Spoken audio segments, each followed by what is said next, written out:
Welcome back to our channel, guys. In today's episode, we're going to be talking about before we said I do, right? And in this episode, we want to share with you the major things the values and the principles we laid down in our courtship, during our courtship, before we proceeded to the altar to say I do, right? So the first we're going to be talking about is our spiritual perspective. And this is a very critical aspect because there are a lot of young people who do not consider this aspect before starting a relationship or before even going into their courtship in the first place, right? And we see it as a very important aspect in every Christian relationship because it drives every other thing, it controls every other thing. So when we met, part of the things we talked about were our spiritual perspective, like how we, perceive and, take the things of God, right? Yeah. And we had to talk about, our Christian lives, individual Christian lives, right? Yeah. So we were born again Christians at the time we met. And it was very important for us to talk about, our fellowship time with God, our individual fellowship time with God, like how well do we spend quality time with God individually, right? And how well do we, take or participate in kingdom advancement programs and projects, and all of these things were very important to us and important to the relationship as well. So yeah, we talked about all of those things. So our spiritual lives aligned, like we were both born again, we both had drive for the things of God, and we were both committed to kingdom advancement projects, and we were both passionate about soul winning. That was one of the things Yeah, that's very also, correct. yeah, really resonated. Right, we're both passionate about soul winning. So this aspect, spiritual life, was the foundation of everything, and it was one of those things that we talked about, and we made sure we were on the same page before we even kick-started the courtship in the first place. Yeah, most times, a lot of young couples make mistakes. A lot of young people, per se, Yeah. they just make the mistake of just saying I do without even knowing each other's, spiritual capacity. True. That is why we have a lot of cases of divorce. Yeah. They just get into the marriage before you know it. They are just apart. Separate ways. Separate ways, exactly. Because anything God is not involved in, Yeah. there is no foundation. No foundation. So there is always problems, challenges Yeah. in that relationship. True. You understand? True. And these were some of the things we worked on True. before we even started anything at all. Yeah. And this really helped us. That's true. Yeah.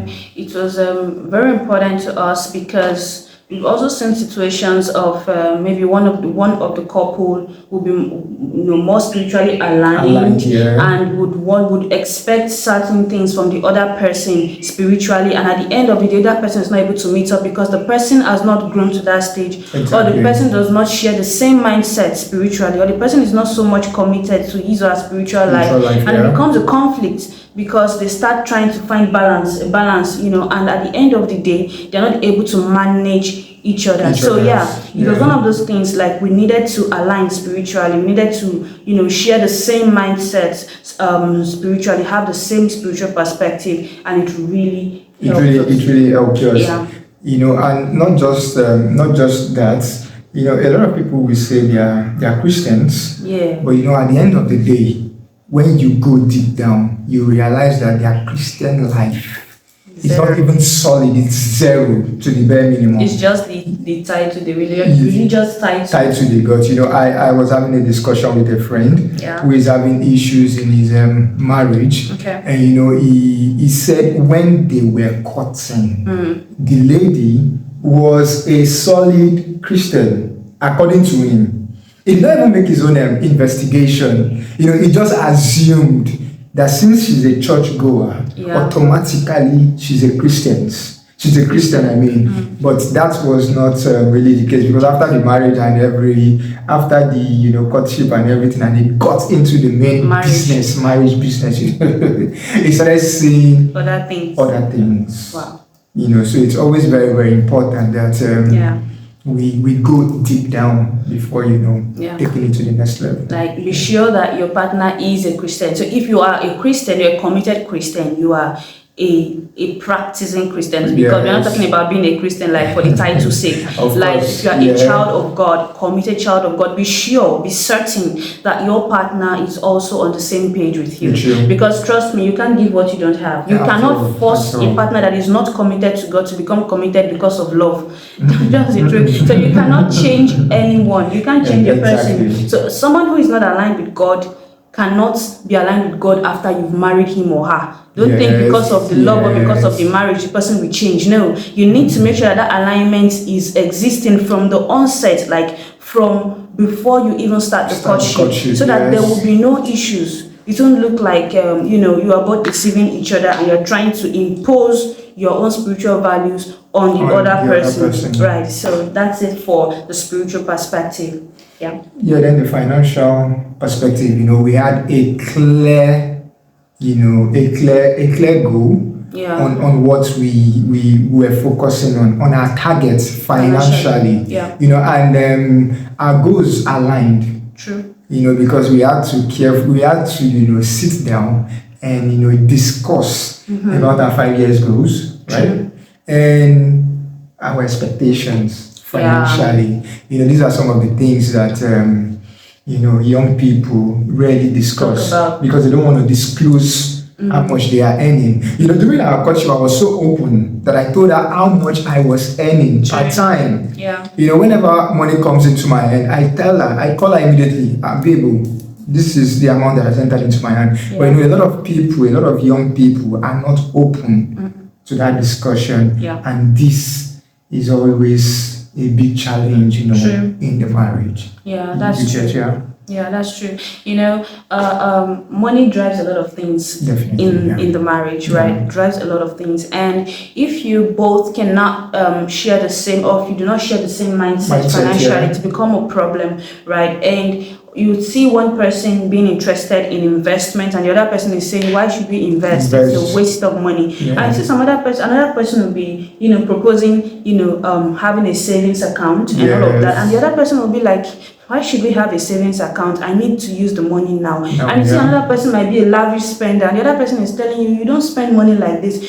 So, but when you have, or when you share the same financial perspectives, it makes things really easy, because you're able to plan your finances together. You'd be able to, put money at the right places, into the right things per time, right? And you won't struggle. Right? To make major financial decisions because you already share the same mindset. So these are questions you need to ask. These are things you need to talk about as a young couple, right? These are things you need to talk about.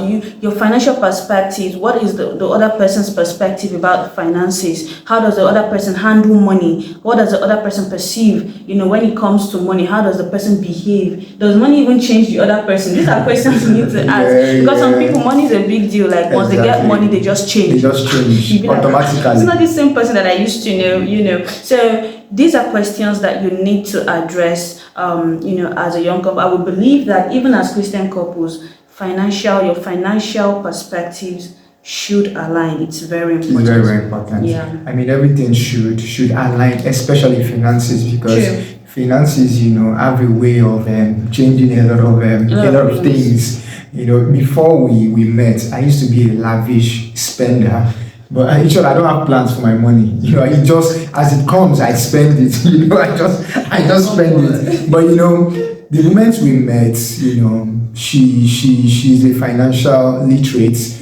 She knows a lot about money and about money management. But me, I'm just, she educated me about money, and ever since I was very open to it, and we planned every money that comes in. So it's very, very vital that as young intending couples that you consider discussing the money money aspect of your relationship. Very, very important.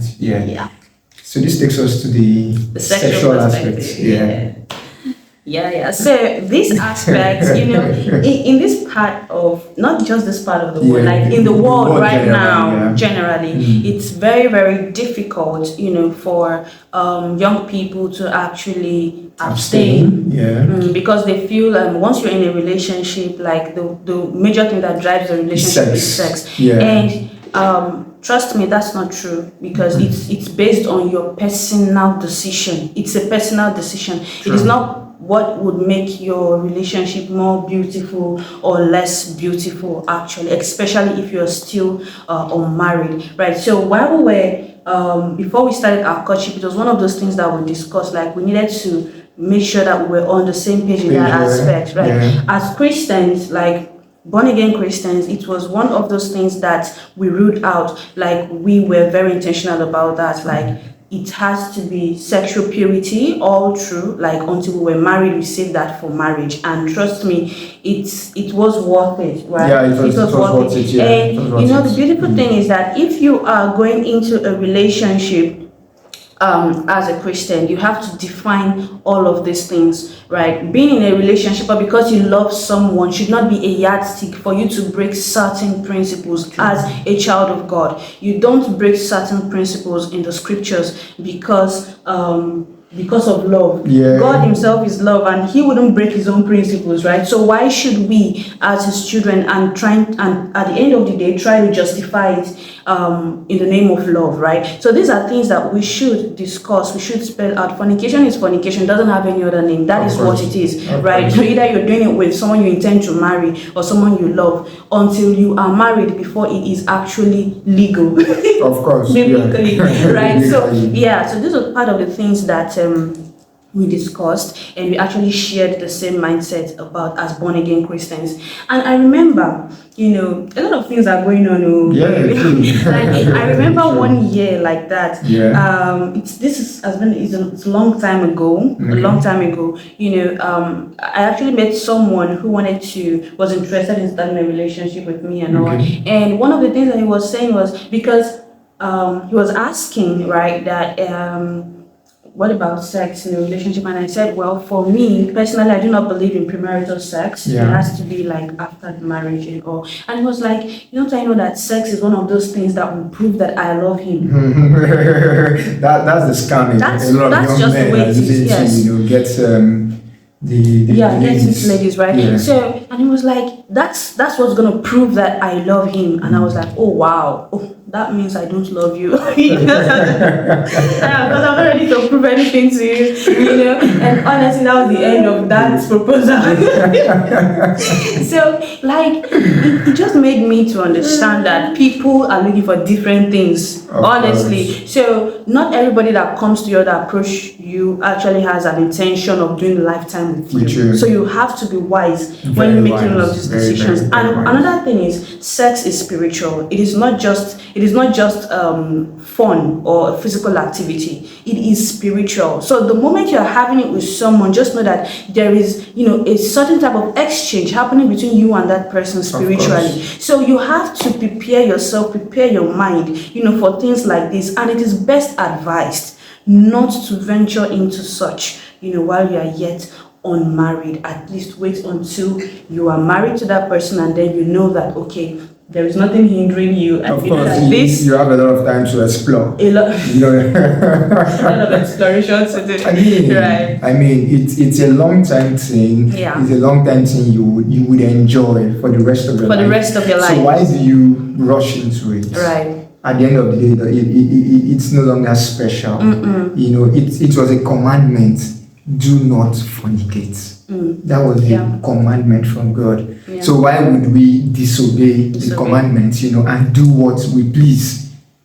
A lot of people will say the spirit is willing, but the flesh is weak. It is you that will determine how your flesh control you. So we need to stop deceiving ourselves about all of this thing, because sex comes with a lot of things, that could determines a man's a lot of future, a lot of attachments to it. That can determine your future. That can determine your future. And it has marred a lot of destinies.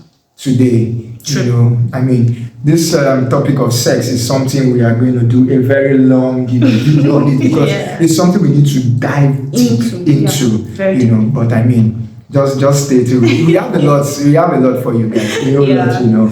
So, and I think the last one is what? The social perspective. The social perspective. All right. Yeah. So, I mean, one of the things that really got us really connected to each other was the fact that we shared the same mindset socially. Like, we were both driven, by social impact. Like, we both have NGOs of our own, right? True. And in our NGOs, we try as much as possible within our own capacities to empower young people. That's right. One of those things that really got us attracted to each other was the fact that we shared that mindset, we shared that common goal, right? That's the drive for impact, like to impact humanity, to impact humanity, to impact people. And it was one of those things that really stood out for me as well. So the fact that we shared that same mindset really stood out for me, because at the end of the day, I wouldn't find myself struggling, to do my outreaches or to go embark on projects and all of that, because I know that my partner understands what I'm doing, right? Because it's also into the same. And of course, on some occasions, he has also supported my outreaches, and it's been amazing. I mean, so you have to align. Right? What are the things you both want to stand for? What are the things you both want to do in life? What are your goals, in life? Do they align? All of these are questions you need to ask yourselves. Very crucial questions. Where are you going to 10 years, 50 years, 80 years from now? Where are you both heading to? Do you guys see the same vision? Are your visions aligned? And if they are aligned, that's good. That's a good one, because it will be easy for both parties, because at the end of the day, you end up supporting each other, right? But if one person's vision is different, or one person's goal is totally different from the other, it becomes an issue. It becomes an issue. Now, let's take an example of maybe a man who has always seen his wife as someone who just needs to be quiet and and serve the home, right? And a wife who actually has a mindset of impacting the world, and putting herself out there. How will those two people align? How will the marriage work? Exactly. At the end of the day, in that marriage, that marriage is going to be a disaster. Sure. It's going to be a disaster, because if they fail to talk about those things before they go into courtship, and then eventually go to the altar and they proceed to the altar and get married, that marriage is going to be a disaster. Because at the end of the day, the man's expectations of a homemaker and all of that will not align with the woman's expectations of a woman who wants to with great drive and who wants to put herself out there. And at the end of the day, that lady may end up becoming bitter, because all her potential and all of that will be shut in there, and she will not be able to express herself. That's even for a calm woman. Other women will become very aggressive, and they will make that house hot. And then at the end of the day, that marriage may not work, and they go to file for a divorce and all of that. So all of these are questions that need to be addressed. These are issues that should be talked about, because if we do not talk about these things, they will later come back to haunt you and destroy that marriage. So all of this just boils down to communication. True. You need to communicate.